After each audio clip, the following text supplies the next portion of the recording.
제가 한 10년 전에 미국에서 박사과정을 공부할 때의 일입니다. 유학을 해보신 분들은 좀 아시겠지만 유학 생활만큼 단조로운 것이 없습니다. 더욱이 고국이 그리워서 향수병이라도 생길라 치면 여간 어려운 것이 아닙니다. 그때 그런 미국 유학 시절의 고달픔을 해소해 주었던 것이 하나 있었는데 바로 우리가 살고 있던 지역에 있던 컨트리 클럽의 회원이 되는 것이었습니다. 여러분 잘 아시는 것처럼 우리나라에서 유명한 골프장의 회원이 되려면 또는 유명한 컨트리 클럽의 회원이 되려면 수천만 원에서 수억의 돈이 들어갑니다. 수천만 원, 수억의 회원권을 사야만 그 컨트리 클럽의 권리를 누릴 수가 있게 되죠. 그런데 우리가 살던 지역에서 가까운 곳에 그렇게 최고의 훌륭한 시설은 아니지만 골프장과 수영장과 풀장과 탁구장, 당구장 이런 시설들을 갖춘 가족형 클럽이 있었습니다. 그런데 무려 연간 회원권이 그 당시에 990불, 한 100만 원 정도밖에 되지 않았습니다. 더더군다나 이 990불의 회원권은 한 명만 사용할 수 있는 것이 아니라 모든 가족이 다 사용할 수 있는 회원권이었습니다. 이런 회원권을 가리켜서 우리는 멤버십이라고 부르죠. 여기서 멤버십의 쉽이라고 하는 SHIP라고 하는 단어는 일종의 자격을 의미합니다. 어떤 상태와 지위를 부여하는 것이죠. 회원이 되는 자격과 지위와 그에 따르는 권리를 부여하는 것입니다. 이렇게 회원으로 등록이 되어 있으면 그 컨트리 클럽의 커피를 포함한 모든 기본 음료, 모든 시설들을 언제든지 무료로 사용할 수가 있었습니다. 정말 한국에서는 상상할 수조차 없는 그런 일이었죠. 그래서 우리 자녀들과 함께 주말이 되면 가끔씩 온 가족이 나가서 또 다른 가족들과 함께 나가서 운동도 하고 탁구도 치고 골프 카트도 운전하고 싶어서 자녀들이 이 컨트리 클럽에 가는 것을 그토록 기다리고 즐겁게 생각했습니다. 그런데 만일 여러분 미국의 최고의 컨트리 클럽의 회원이 된다면 얼마나 더 기대되는 일이겠습니까? 아무나 들어갈 수 없는 유명한 클럽에 여러분들이 회원으로 가입이 되어 있다면 누구나 들어갈 수 없는 그 귀한 클럽에 여러분은 마음껏 들어갈 수 있으니 그 특권이 얼마나 대단하겠습니까?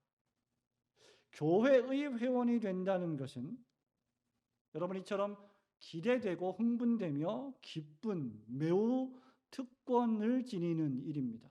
사실상 교회의 회원이 즉 등록 교인이 된다는 것은 골프클럽의 회원이 되는 것보다 상상 이상으로 훨씬 더 크고 중대하며 기쁘고 즐거운 일입니다. 오늘날 적지 않은 교인들이 이 교회의 등록 교인이 된다는 것을 마치 그냥 편의점에 가서 삼각김밥 한 번 사 먹는 것처럼 아주 한착해 여기는 일들이 비일비재하지만 그럼에도 불구하고 교회의 회원이 된다는 것은 우리가 생각하는 것보다 훨씬 상상 이상의 중대한 일입니다. 교회의 회원이 된다는 것은 컨트리 클럽의 회원이 되는 것과는 차원이 다른 엄청난 보화와 행복과 권리가 숨겨져 있습니다. 자, 그러면 교회의 회원이 된다는 것은 과연 무엇을 의미할까요? 우리는 교회다라고 하는 책의 순서를 따라서 우리는 연말까지 계속해서 교회에 대한 말씀을 듣고 있습니다. 첫째로 교회의 회원이 된다는 것은 하나님의 말씀에 전적으로 몰입한다는 것을 뜻합니다. 내가 교회에 등록교인이 되었다, 회원이 되었다라고 하는 것은 하나님의 말씀인 성경에 전적으로 몰입한다는 것을 의미한다. 이것이 과연 무슨 뜻일까? 여러분 42절 말씀 한번 같이 다시 읽어봅니다. 시작. 그들이 사도의 가르침을 받아 서로 교제하고 떡을 떼며 오로지 기도하기를 힘쓰니라. 아멘. 여러분 이 말씀을 우리가 그토록 자주자주 이야기하는 초대교회의 특징을 잘 묘사해 주는 말씀입니다. 여러분들은 평생 신앙생활 해 오시면서 이 말씀을 수없이 많이 들었을 것이고 이 본문의 말씀으로 선포되는 설교도 자주 들었을 것입니다. 우선 우리는 교회의 회원이 된다는 것의 첫 번째 특징을 살펴보기 전에 초대교회가 어떤 교회였느냐 할 때 초대교회는 모이는 교회였다라는 사실을 강조할 필요가 있습니다. 46절에 보십시오. 날마다 마음을 같이하여 성전에 모이기를 힘쓰고, 날마다 마음을 같이하여 성전에 모이기를 힘썼다고 했습니다. 초대교회는 모이는 교회입니다. 힘써서 모이는 것이 교회의 특징입니다. 예수님을 믿는 신자들의 특징 가운데 하나가 무엇일까요? 힘써서 모이는 것입니다. 초대교회 교인들은 어떤 핑계를 대서라도 모이지 않으려는 사람들이 아니었습니다. 어떤 핑계를 대서라도 예배에 가지 않으려는 사람이 결코 아니었습니다. 그와는 정반대로 어떤 이유를 대서라도 모이려는 사람들이었고, 만나려는 사람들이었고, 어떤 이유를 대서라도 함께 하려는 사람이었습니다. 그래서 모이기를 힘썼다라고 한 것이죠. 날마다 마음을 같이하여 성전에 모였다가 아니라 성전에 모이기를 힘썼다라고 기록을 하고 있는 것입니다. 그들은 정기적으로 모이고 꾸준히 모이고 자주 모였습니다.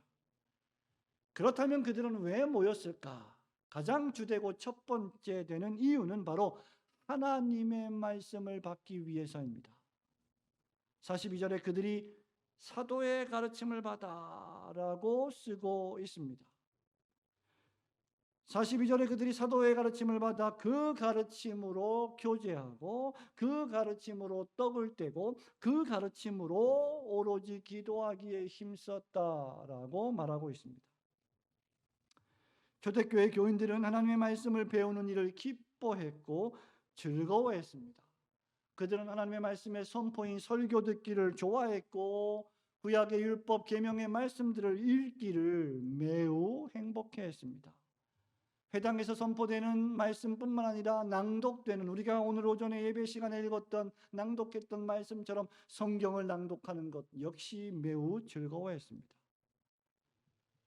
여러분, 세상의 공부가 제일 쉬웠다는 말이 있지요. 그런 거짓말이 세상에 어디 있습니까? 세상에 쉬운 공부는 없습니다. 공부가 결코 쉬운 법은 없습니다. 공부는 어려운 과업입니다. 그러면 초대교회 교인들은 공부를 너무너무 좋아해서 공부할 능력이 있었기 때문에 이렇게 하나님의 말씀을 좋아했을까요? 공부하기에 최적의 능력을 갖춘 사람들이었을까요? 초대교회 교인들은 매우 학식이 높은 지성인들이었을까요? 그들이 똑똑하고 지적이며 학식이 비범한 사람들이었기 때문에 말씀 배우기를 좋아했던 것일까? 결코 아닙니다. 그들은 일반적인 평가로 볼 때 평범한 사람들이었습니다.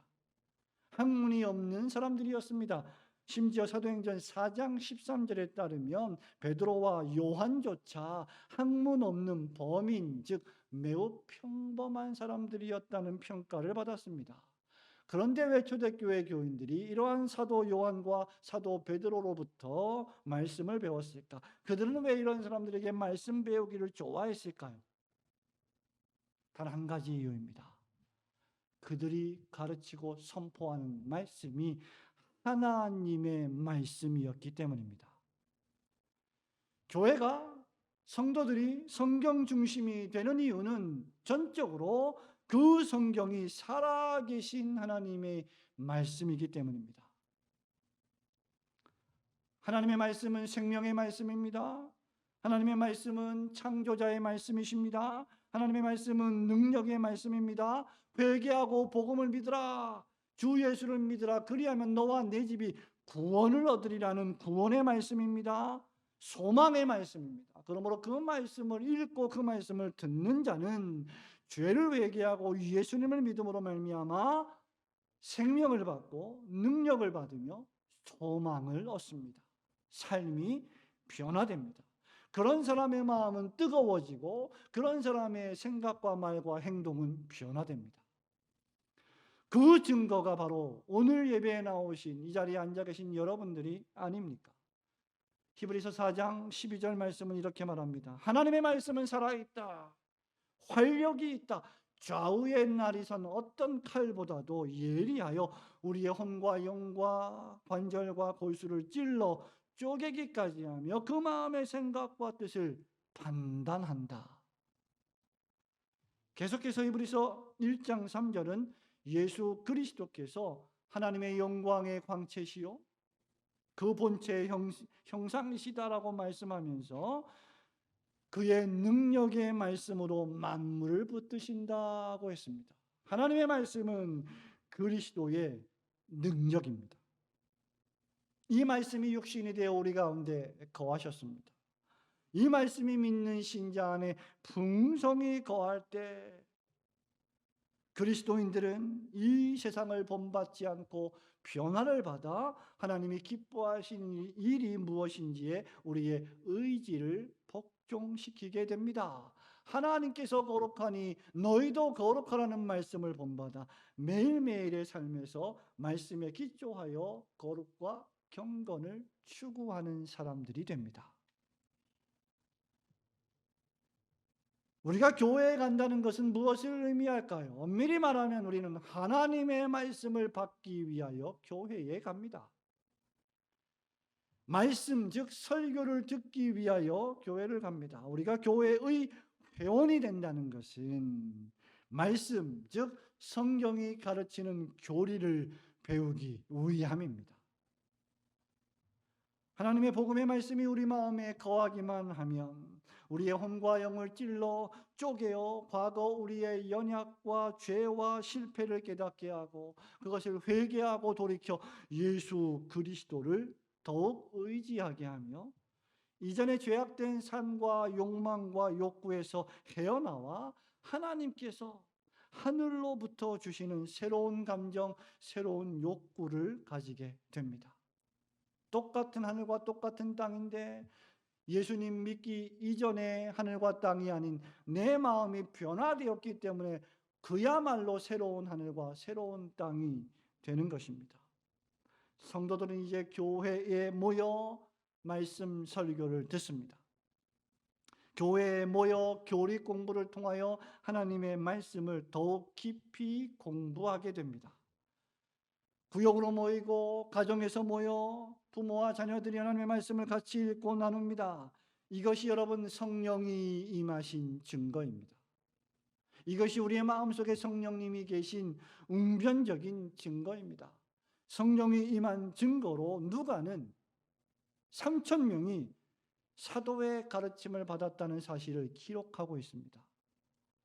영국의 유명한 존 스토트 목사님은 이 구절을 주석하면서 성령께서 그날 예루살렘에 하나의 학교를 시작하셨다고 말할 수 있을 것이다. 그 학교의 교사들은 예수님이 임명하신 사도들이었고 그 학교에는 3,000명의 학생들이 있었다. 말하자면 교회의 회원이 된다는 것은 그저 종교적인 생활, 예수님이 누군지는 전혀 모르면서 교회는 왔다 갔다 하는 종교적인 생활을 시작하는 것을 의미하는 것이 아니라 하나님의 말씀을 배우는 것을 의미한다는 것입니다. 사도들은 바르게 오직 성경, 전체 성경만을 가르치고 성도들은 이것을 배우고 따르는 것이 교회의 본질입니다. 이 사도의 가르침의 핵심이 무엇입니까? 주 예수 그리스도의 복음의 말씀입니다. 죄인의 죄를 용서하시는 사죄의 복음입니다. 영원한 형벌과 한 번은 반드시 죽어야만 되는 그 죽음에서 구원하여 주시는 부활의 복음이요, 구원의 복음이요, 영생의 복음입니다. 여러 가지 정죄감에서 실패감에서 해방시켜 나를 의롭다고 칭해 주시는, 나를 의인이라고 인정해 주시는 칭의의 복음입니다. 강팍한 마음을 녹여서 마음의 찔림을 받고 우리가 어찌하면 좋겠습니까? 우리가 어찌하면 영생을 얻을 수 있겠습니까? 라고 외치게 만드는 진리의 말씀입니다. 우리가 레위기 18장 말씀을 읽을 때, 우리가 계속해서 성경의 말씀을 낭독할 때 그 말씀이 우리의 죄를 지적하고 우리의 죄를 찌를 때 그것을 회개하게 하시는 놀라운 능력의 말씀입니다. 이제 그 말씀이 구약 성경과 신약 성경이라는 성경 계시의 완성으로 우리에게 주어졌습니다. 그리고 오늘날 여러분은 그 성경을 집에서 읽고 교회에서 읽습니다. 지금 설교자를 통하여 선포되는 설교를 들음으로 그 가르침을 받습니다. 그러므로 오늘날 사도의 가르침을 받는다는 것은 성경의 가르침이라는 권위에 내가 순종하겠습니다라는 것을 뜻합니다. 이 교회에 등록되는 순간, 이 교회에 가입하는 순간, 이 교회의 회원이 되는 순간, 그것은 단순히 한 시간의 예배의 시간과 예전을 채우는 것이 아니라 그 시간들을 통하여 하나님의 말씀을 듣고 읽고 배우며 그 말씀을 순종하겠습니다라는 엄숙한 서약이 되는 것입니다. 그렇기에 역사적 개혁파 신조들은 성도들이 건전한 성경 설교에 순종할 책무가 있다고 이구동성으로 가르치고 있는 것입니다. 성도 여러분, 우리는 교회에 가면서도 말씀을 배우지 않을 수 있습니다. 우리는 교회에 가서 예배를 드리면서도 말씀을 듣지 않을 수 있습니다. 심지어 우리는 설교를 듣고 있으면서도 말씀을 배우지 않을 수 있습니다. 교회에 등록했으면서도 교회에 참되게 속해 있지 않을 수도 있습니다. 교회의 회원이 된다는 것은 단순히 교회에 가고 짧은 시간 예배를 드리는 것을 의미하지 않습니다. 교회의 회원이 된다는 것은 살아계신 하나님의 말씀에 언제나 몰입하고 헌신하는 것을 의미합니다. 말씀이 선포되는 순간에 그 말씀을 온 마음 다하여 집중하는 것이 교회의 회원이 할 일입니다. 개혁자들이 늘 그렇게 말했던 것처럼, 그래서 말씀이 가라 하면 말씀 따라 순종하고 말씀이 멈추라 하면 나의 삶도 멈춰서 그 말씀에 순종하는 것이 바로 참된 성도의 자세입니다. 어떤 일들을 결정할 때 언제든지 하나님의 말씀이 이 일에 대하여 무엇이란 말하느냐를 묻고 그 말씀대로 모든 일을 결정하려는 것이 성도의 참된 자세입니다. 성도 여러분, 이것을 대체할 것은 아무것도 없습니다. 여러분이 말씀을 외면하는 순간 하나님의 말씀이 여러분의 마음에 결코 거하지 않을 것입니다. 그러면 우리는 하나님이 원하시는 삶을 살 수가 없게 됩니다.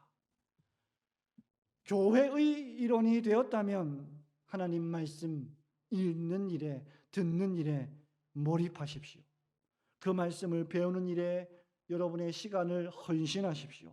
하나님의 말씀을 읽는 일에 집중하십시오. 여러분이 말씀 배우기를 즐거워하며 여러분의 인생 전체가 하나님의 말씀으로 물들어 그리스도의 말씀이 지배하는, 또 명령하는 대로 살아가시는 성도들이 되시기를 주님의 거룩하신 이름으로 축원합니다. 두 번째로, 교회의 회원이 된다는 것은 하나님의 가족들인 성도들과의 진정한 사귐과 교제에 몰입한다는 것을 뜻합니다. 여러분, 44절, 5절, 6절 같이 한번 읽어봅니다. 믿는 사람이, 시작. 믿는 사람이 다 함께 있어 모든 물건을 서로 통용하고 또 재산과 소유를 팔아 각 사람의 필요에 따라 나눠주며 날마다 마음을 같이하여 성전에 모이기를 힘쓰고 집에서 떡을 떼며 기쁨과 순전한 마음으로 음식을 먹고. 아멘. 하나님을 찬미하며 온 백성에게 칭송받으니 주께서 구원받는 사람을 날마다 더하게 하시니라 하고 기록하고 있습니다. 사도의 가르침은 여러분 강의가 아니었습니다.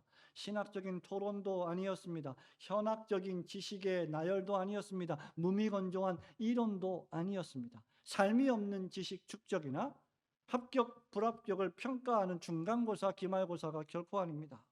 사도의 가르침은 사도와 성도들 간의 사귐, 성도와 성도들 간의 진정한 사귐과 교제의 열매를 맺는 가르침이었습니다. 너희들은 내 말을 들으라. 너희들은 나를 통해 배우라. 그리고 머릿속에 많은 지식을 축적하고 그것으로 구원을 받으라 말하지 않았습니다. 42절에 보면 저희가 사도의 가르침을 받았다고 말하므로 말씀을 배우려는 사람이 그저 독립된 한 개인이 아니었음을 밝힙니다. 저희가 함께 배웠다는 것이죠. 44절에서도 믿는 사람이 다 함께 있어 라고 말했습니다. 그들이 사도의 가르침을 받아 다 함께 있었던 목적이 무엇일까? 바로 교제하고 사귀고 떡을 떼고 함께 위하여 기도하기 위해서였습니다. 그들은 함께 있었습니다. 분리하지 않았습니다. 교회 안에 파당을 짓지 않았습니다.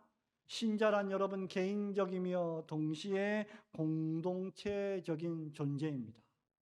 홀로 떨어져 있는 신자는 존재하지 않습니다.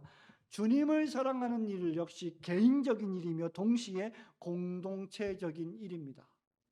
우리는 혼자 주님을 사랑하기도 하고 함께 모여서 예수님을 뜨겁게 사랑하기도 합니다.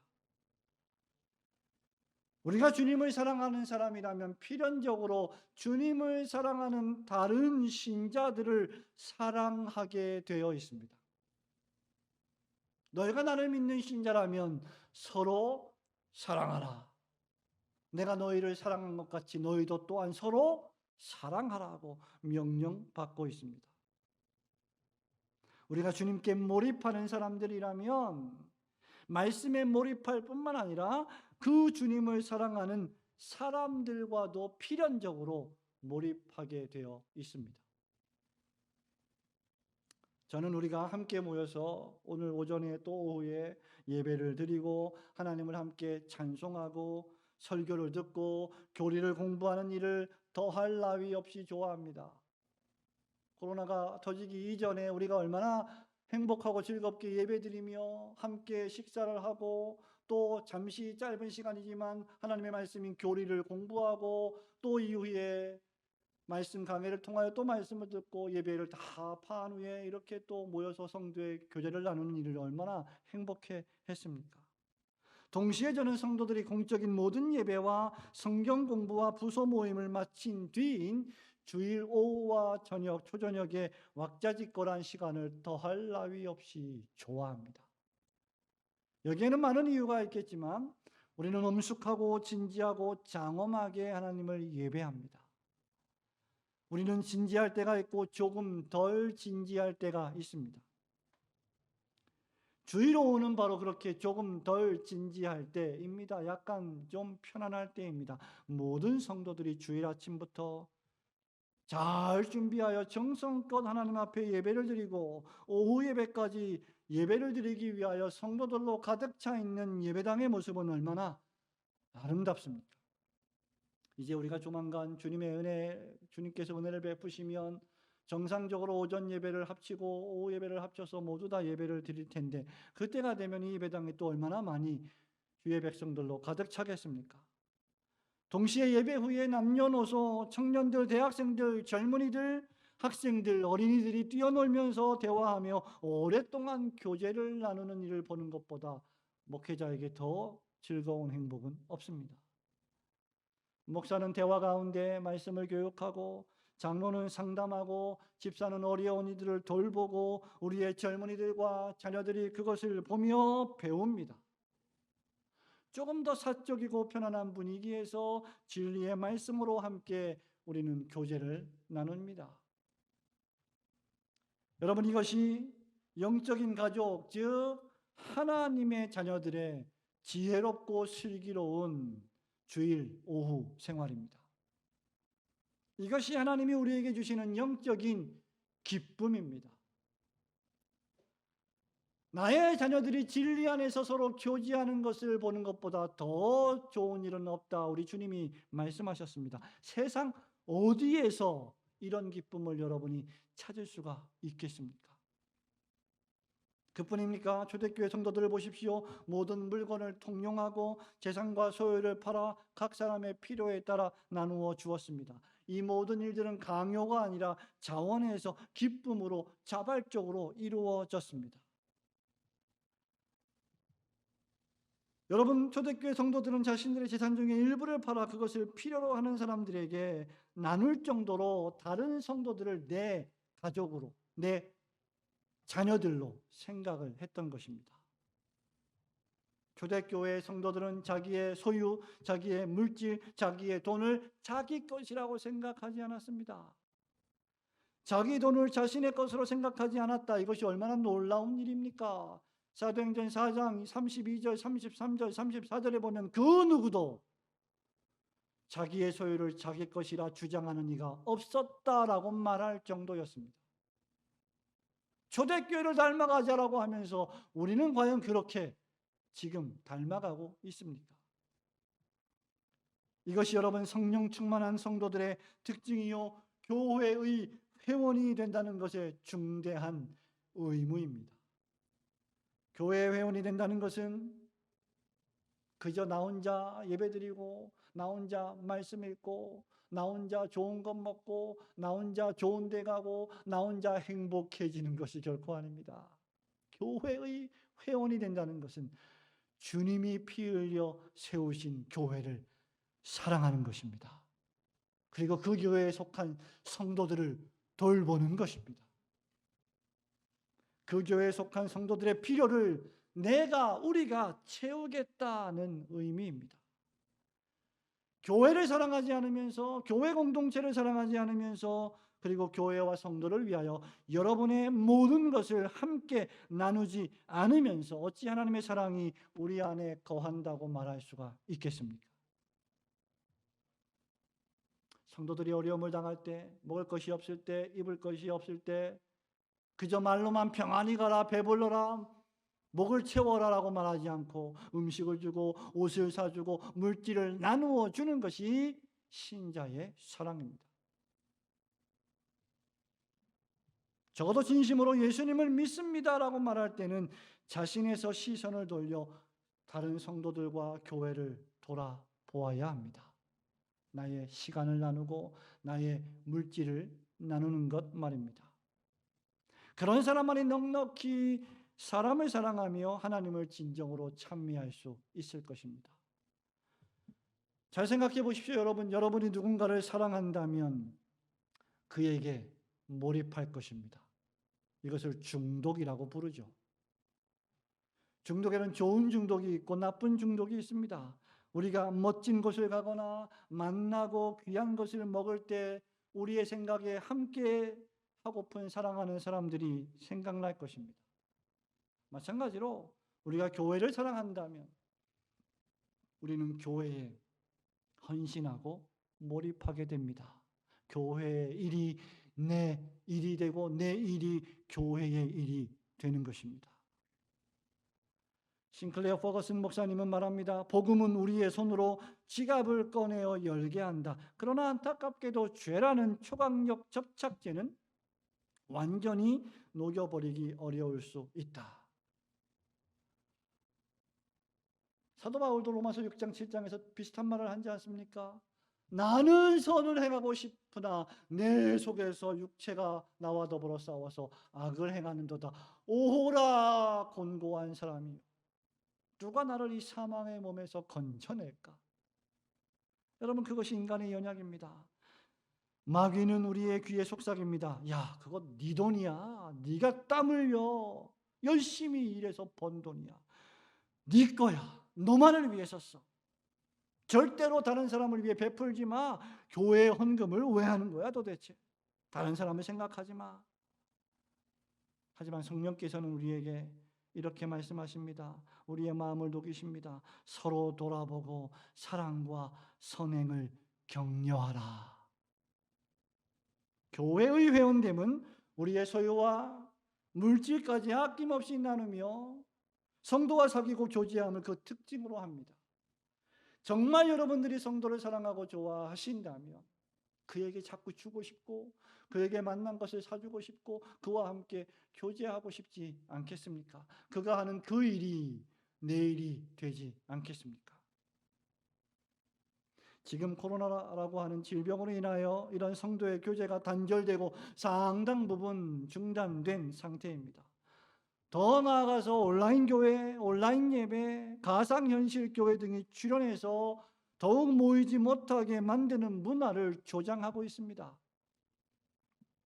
그러나 우리는 상황을 핑계하는 대신 어떤 이유를 대서라도 더욱 모이고 더욱 교제하는 일을 게을리해서는 안 될 것입니다. 그리고 우리가 다시 모이게 되었을 때는 이전보다 더욱 뜨겁게 예배하고 더욱 뜨겁게 말씀을 사랑하고 더욱 뜨겁게 성도들과 교제를 나누어야 할 것입니다. 성도들과의 사귐과 교제를 좋아하고 이를 위하여 시간과 물질을 너그럽게 나누시는 복된 성도들이 되시기를 주님의 이름으로 축원합니다. 마지막으로 교회 회원이 된다는 것은 함께 모여 예배하는 것을 나의 삶의 최우선순위에 놓는 것을 의미합니다. 우리가 늘 강조했던 말입니다. 46절, 47절 말씀 한 번 더 읽어봅니다. 날마다 시작. 날마다 마음을 같이하여 성전에 모이기를 힘쓰고 집에서 떡을 떼며 기쁨과 순전한 마음으로 음식을 먹고 하나님을 찬미하며 또 주께서 구원받는 사람을 날마다 더하게 하시니라. 아멘. 초대교회 성도들은 함께 말씀을 들었죠. 사도로부터 배웠습니다. 자기가 가지고 있는 재산과 물질로 서로 교제하고 떡을 떼며 사귀었습니다. 함께 예배드리고 식사하고 성찬식에도 참여했습니다. 초대교회 성도들은 예루살렘 성전을 중심으로 모였습니다. 성전에서의 예배는 성전이라고 하는 성소 자체가, 장소 그 자체가 아니라 예배의 대상이신 하나님께 집중하는 행위였습니다. 마찬가지로 교회당 안에 와 있다는 것 자체만으로 예배가 되는 것이 아니라 하나님께 집중할 때 그것이 바로 참된 예배가 되는 것입니다. 그러므로 신약의 예배는 신령과 진정, 성령과 진리의 말씀을 중심으로 드리는 예배라고 우리 예수님이 말씀하셨습니다. 어쨌든 확실히 그들에게 예배와 교제와 말씀 공부는 분리되어 있지 않았습니다. 그들은 성전에 모여서 이 모든 일을 했습니다. 성전은 초대교회 신자들의 삶의 중심지였습니다. 오늘날 우리는 어떠합니까? 우리는 교회를 중심하고 하나님을 사랑하며 참으로 모이기를 힘쓰고 하나님을 뜨겁게 예배하고 있습니까? 초대교회 교인들은 예배를 실용주의적 관점에서 생각하지 않았습니다. 예배드리는 이 시간에 내가 세상에 나가서 뭔가 일을 하면 더 유익하고 효과적일 텐데 라는 생각을 결코 하지 않았습니다. 이 시간에 공부하는 대신 내가 시험 공부를 하면 더 좋은 성적을 받을 텐데 라고 생각하지 않았습니다. 예배는 결코 시간 낭비가 아닙니다. 아니, 시간 낭비라면 그것은 고귀하고 거룩한 시간 낭비일 것입니다. 그들은 기쁘고 즐거운 마음으로 하나님을 찬미했습니다. 하나님의 영광을 찬양하고 노래했고 하나님께만 모든 영광을 돌렸습니다.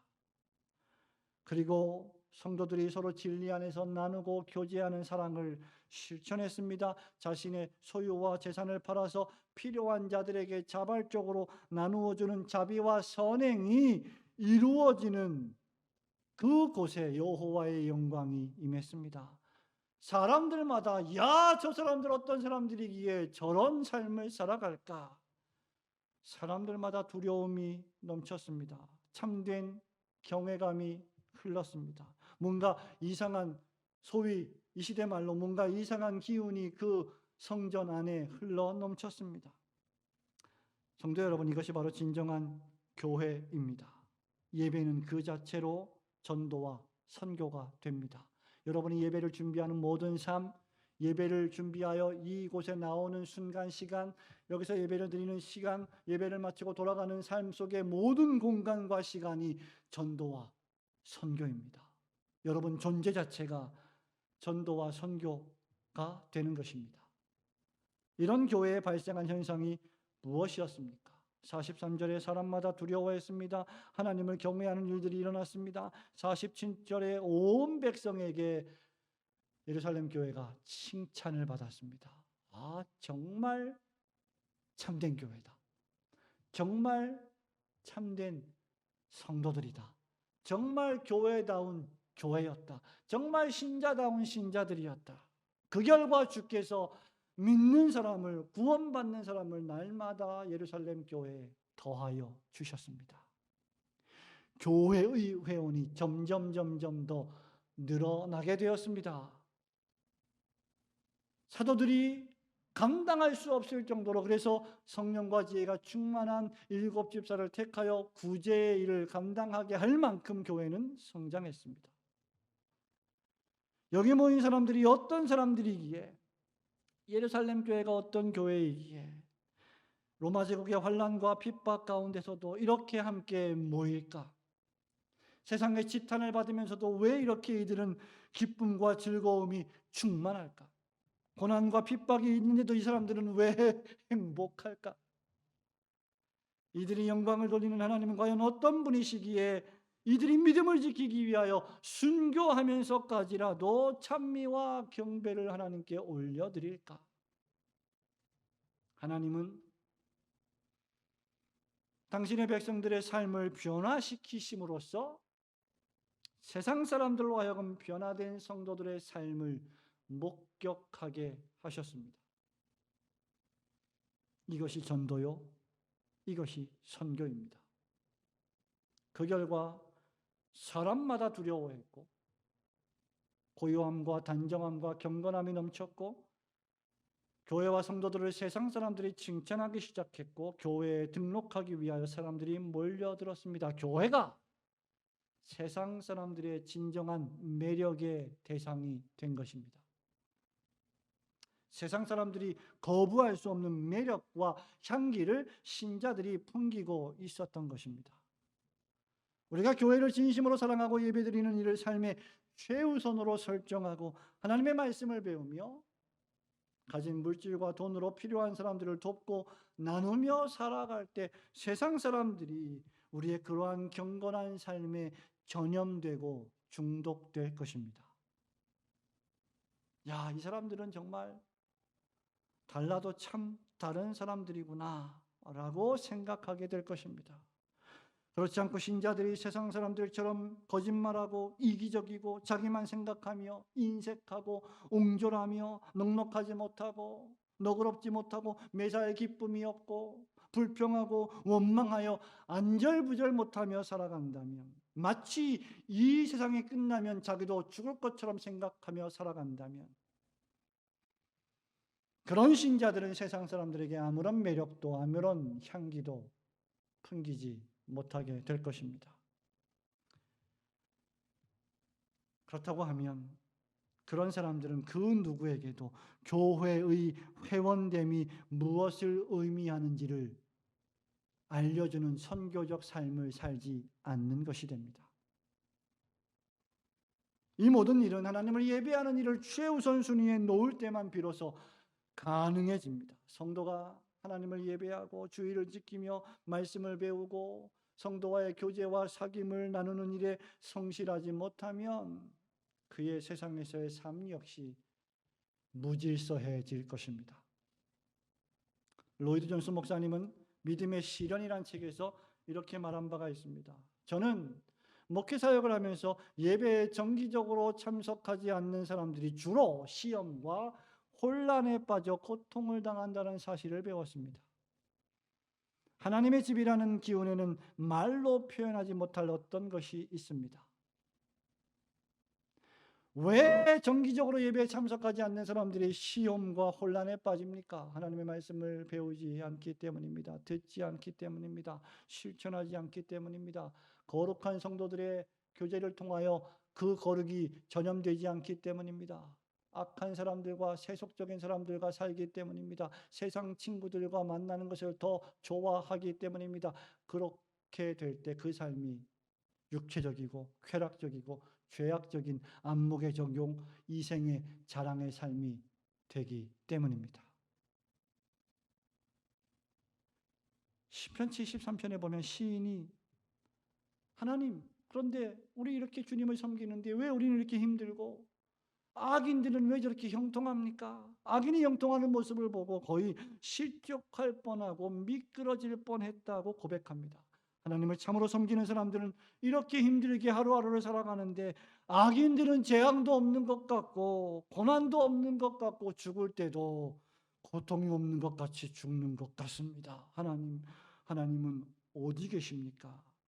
의심이 들었습니다. 그러나 17절에서 시인이 하나님의 성소에 들어갈 때에야 비로소 그들의 종말을 내가 깨달았나이다 라고 고백합니다. 끝날 때까지 끝난 것이 결코 아닙니다. 그러면서 마지막 절은 28절에서 하나님께 가까이함이 내게 복이라. 주 여호와를 나의 피난처로 삼아 주의 모든 행적을 내가 전파하리이다 라고 노래했습니다. 고난이 있지만 어려움이 있지만 여호와의 영광이 임하는 성전, 말씀이 선포되는 교회에 가서 참된 예배를 드릴 때 우리는 비로소 안식을 얻고 마음의 평안을 누리게 되는 겁니다. 이 일을 게을리한다면 우리에게 참된 평화와 안식은 존재하지 않습니다. 성도 여러분, 여러분은 참으로 어떤 이유를 대서라도 어떤 핑계를 대서라도 날마다 성전에 모이기를 힘쓰려는 성도입니까? 여러분은 참으로 교회에 오기를 즐겨하십니까? 온 성도와 함께 하나님을 목소리 높여 찬양하는 일을 그 어떤 노래보다 좋아하십니까? 우리는 그래야만 합니다. 우리는 성도이기 때문입니다.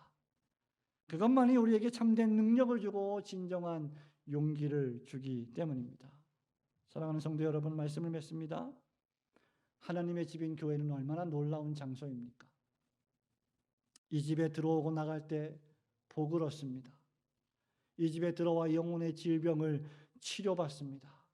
수많은 인생의 난제와 문제들을 지니고 이 집에 들어왔지만 성소에 올 때야 비로소, 하나님의 말씀을 들을 때야 비로소 무거운 문제들이 다 해결되었습니다. 우리의 무거운 짐을 다 모두 다 주 예수님께 맡겼기 때문입니다.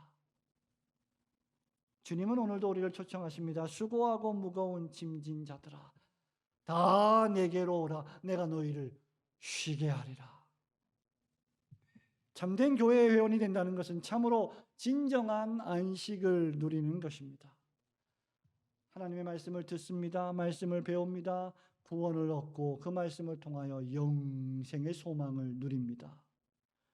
눈에 보이는 세상이 전부가 아니며 눈에 보이지 않는 하나님의 나라를 위하여 살아가게 만듭니다. 하나님께서 믿음으로 우리에게 함께하게 해주신 영적인 가족, 하나님의 자녀된 새로운 가족인 성도 간의 교제를 나누며 물질을 나누며 함께 식사하고 교제합니다. 이 모든 것을 우리는 하나님을 경배하는 예배를 통하여 경험합니다. 저는 우리에게 이런 교회가 있다는 것을 얼마나 감사하는지 모릅니다. 이 코로나 시대에 예배를 드릴 교회가 있다는 것을 여러분 감사해 보신 적이 있으십니까? 이것을 깨닫기만 한다면 당장이라도 우리는 교회 문을 열고 교회당 안으로 오게 될 것입니다. 어제 점심과 오후에 저는 뜻밖의, 토요일은 거의 제가 말씀을 준비하는 시간으로 분주한데 한 분의 목사님과 성도님의 방문을 잇따라 받았습니다. 올고든 교회 문을 열고 들어온 목사님은 저와 우리 교회를 통하여 많은 위로와 용기를 얻고 돌아갔습니다. 올고든 교회 문을 열고 들어온 성도님은 교회에 온 것 자체만으로 얼굴에 화색이 돋고 모든 문제가 해결되는 것 같은 위로를 받고 돌아갔습니다. 성도 여러분, 우리에게 교회는 그런 곳입니다. 우리 영혼의 안식, 이 교회의 회원이 되었다는 것이 얼마나 큰 축복인지, 찬송가 208장의 가사처럼 내 주의 나라와 주 계신 성전과 피 흘려 사신 교회를 늘 사랑합니다 라고 고백하고 찬송하시기 바랍니다. 여러분이 올고든 교회 회원이 된다는 것이 무엇을 의미하는지 마음에 깊이 새기시고 이 교회의 회원이 되었다는 것을 감사하고 감격하여 항상 말씀을 배우고 교제를 나누며 예배를 드리는 일에 더욱 충성을 다하시기를 주님의 이름으로 축원합니다. 아멘.